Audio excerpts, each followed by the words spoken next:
Assalamualaikum warahmatullahi wabarakatuh.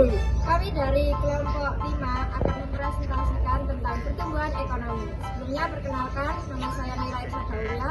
Perkenalkan, nama saya Radia Mada Puspita. Perkenalkan, saya Muhammad Rika Jawari, absen 24. Perkenalkan, nama saya Muhammad Jalil Alfa Brahmato, absen 19. Perkenalkan, nama saya Namira Berhiana, absen 29. Perkenalkan, nama saya Adelia Maharani, absen 6. Pertumbuhan ekonomi adalah proses perubahan yang secara berkesinambungan menuju kondisi yang lebih baik dalam kondisi perekonomian suatu negara. Peningkatan dalam kemampuan dari suatu perekonomian dalam memproduksi barang dan jasa. Namun, kenaikan pendapatan ini tidak dibandingkan dengan adanya pertumbuhan jumlah penduduk. Komponen yang digunakan untuk mengukur pertumbuhan ekonomi adalah produk nasional bruto yaitu PNB atau produk domestik bruto yaitu PDB.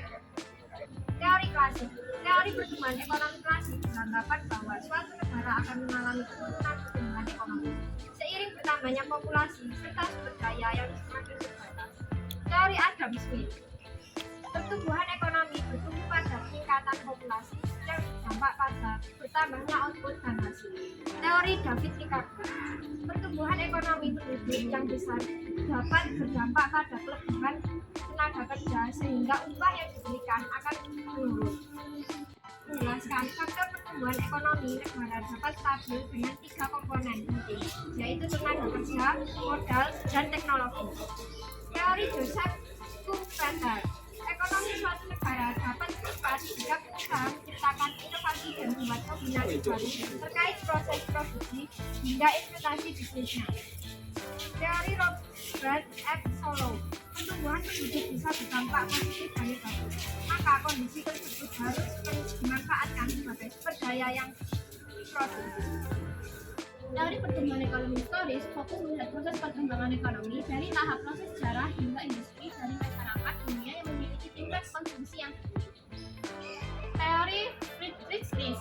Pertumbuhan ekonomi suatu negara dilihat dari teknik produksi sebagai sumber utama. Sedangkan teori Bruno Hildebrand, perkembangan teknologi dapat dilihat dari cara pertukaran di tengah masyarakat. Teori Werner Sombart. Pertumbuhan ekonomi dapat meningkat karena dalam masyarakat misalnya dari keinginan organisasi dan ideologi yang berbeda.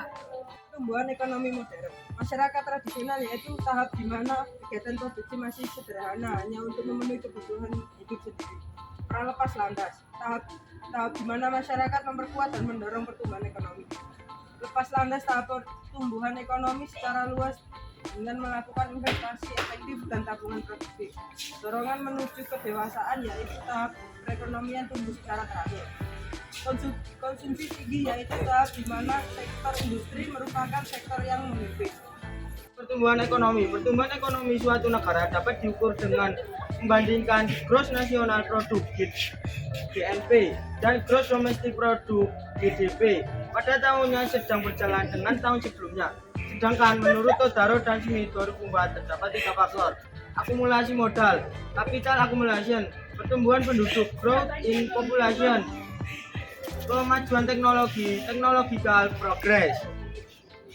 Adapun cara mengukur pertumbuhan ekonomi suatu negara dapat digunakan rumus sebagai berikut. Sama dengan PBD dikurangi PBDT dikurangi 1 atau PBDT dikurangi 1 dikali 100%. Keterangan GT sama dengan laju pertumbuhan ekonomi, PBDT sama dengan nilai PDB PBDT dikurangi 1 sama dengan nilai PDB periode sebelumnya. Dari kelompok kami, terima kasih. Wassalamualaikum warahmatullahi